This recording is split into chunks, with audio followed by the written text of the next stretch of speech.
What is up, everyone? Welcome back to my channel, the #1 place for new coaches, content creators, and entrepreneurs. In today's video, I really want to talk about a topic that a lot of new coaches are terrified with, and that is sales calls. Specifically, key mistakes that you might be making that's sabotaging your chances of landing that prospective client. I know when I was first starting out with sales calls, I was terrified. I had so much anxiety before hopping on sales calls, and also that was when the peak of my imposter syndrome would rise, which, by the way, if you have imposter syndrome, make sure you check out this video right here as well. Anyways, if you want me to save you some time, save you some headache, and actually point out some 5 key mistakes that you might be making in your sales calls, then I want you to keep on watching. All right, so let's dive into the first mistake, and that is not setting the stage. Now, you might be wondering, what the heck does that mean? Well, setting the stage is actually setting the intention and setting the frame for the call. A really big mistake that a lot of new coaches make is that they don't set the stage, they don't position themselves as the expert, and therefore they let the client take over the entire 30 minutes that they have together. Now, let me give you a clear example of what I mean by setting the stage. For me, the moment that I'm hopping on a call with a prospective client, the first thing that I say is, "Hey, name, I'm so excited that you agreed to hop on a call with me. I cannot wait to learn more about you." Now, just so that we're on the same page here, the reason why we're hopping on this call is because you're interested in potentially working together. Am I right? Is that correct?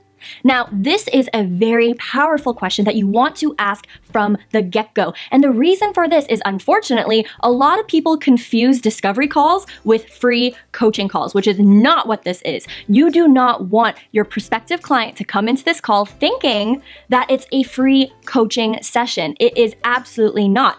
Rather, it's more of an interview. It's more of a process to understand if you and the client are compatible in working together. That's why right from the get-go, in the beginning of your call, you gotta set that environment so that your client knows that you are the one that runs the show and that the purpose of this call is to make sure that you guys are indeed the right fit. Not only this, by asking this question and making sure that you guys are on the same page, it also filters out the people who aren't serious versus the people who are. Now, obviously, you would have application forms to really filter out people's seriousness. However, unfortunately, some people do manage to slip through. That's why by asking the question, if someone says, "Oh, wait, no, I thought this was a free coaching call," or, "Oh, no, I actually wanted to make sure of something," or, "Oh, no, I actually wanted you to review something of mine," then you know why they're there and you can nip it in the butt right away, or at least you can actually talk to them and make sure you can get them at the same level. But all in all, make sure that you are setting the stage before you even have a full-blown conversation with this person, and 20 minutes in, realizing that you're trapped in this free coaching call that you did not sign up for. Now, moving on to the second sales call mistake that I see a lot of new coaches making, and that is trying to be BFFs with your prospect. Now, I have definitely fallen victim into this, and it's very common that new coaches forget that they are actually the expert. And instead, because you want to close the sale or because you want that prospect to like you, you think that becoming the BFF is actually going to help, when in fact, it's actually going to hurt you. And let me tell you why. When you try to be BFFs with your prospect, you then put yourself at either an equal level or at a lower level than your prospective client. And that's the issue. You are the expert at the end of the day, and you got to be treated like an expert, not a best friend, an expert, a professional. That's why do not try to be BFFs with your prospect. And what this can look like is saying random things like, "Oh, hey girl, how's it going? What's your favorite restaurant?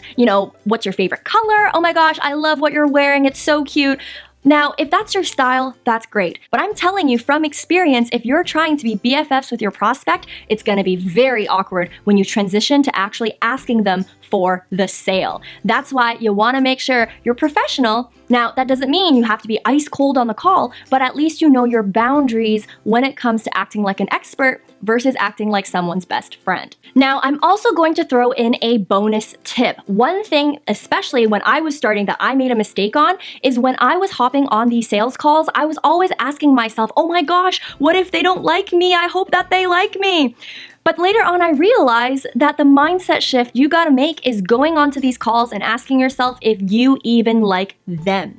Remember, this is your turf. When that person is hopping on the call with you, that is your home base. not them, yours. That's why you gotta own up, you gotta boss up and realize that it is you choosing whether or not you wanna work with them at the end of the day because it's your business and not the other way around. And when you actually make this mindset shift, your sales calls are gonna be a lot more powerful, and I guarantee you are gonna be a lot more confident. Now, with that mistake out of the way, the next one is talking more than you are listening. Now, this is a really big one. And even though a lot of people understand this, they actually don't really put it into practice. Listening is one of the hardest skills to master. And even for me, I always want to talk. However, that is not the place when it comes to sales calls. Just because you're talking doesn't mean that you're actually selling. And if anything, being quiet, absorbing the information, really showing the prospect that you're listening to their needs is what's truly going to help you close that sale. Not only this, like I mentioned earlier on in my video, sales calls is not the place to be doing free coaching. A massive mistake that I see a lot of new coaches making is that they automatically want to help the client. They want to coach them. But guess what's going to happen if you do this? Not only is your prospect going to walk away potentially feeling even more lost and confused, you might actually risk closing that sale. Because you're doing free coaching or free consulting on the call, that prospect might think, oh great, now I have some action steps that I can do, so maybe I don't need to hire this coach, and maybe instead I'm gonna do it myself, and then I'll hire this coach later if I feel like it. That's a huge issue, not just for your business, but also for that prospect. You're doing a huge disservice to that client if you're giving them the answer right away in a 30-minute call, because we all know that a business cannot be built in 30 minutes. That client probably really needs a lot of help. But if you're just giving them a band-aid solution, letting them walk away without the tools to actually execute, that client is not going to have success. That's why you want to make sure that you aren't giving free coaching on this call, and instead you're focusing on understanding if this client is the right fit, if you can help with this client, and in order to do that, you gotta listen. In addition to this, on the topic of listening, you also gotta make sure that you're not reading off a script.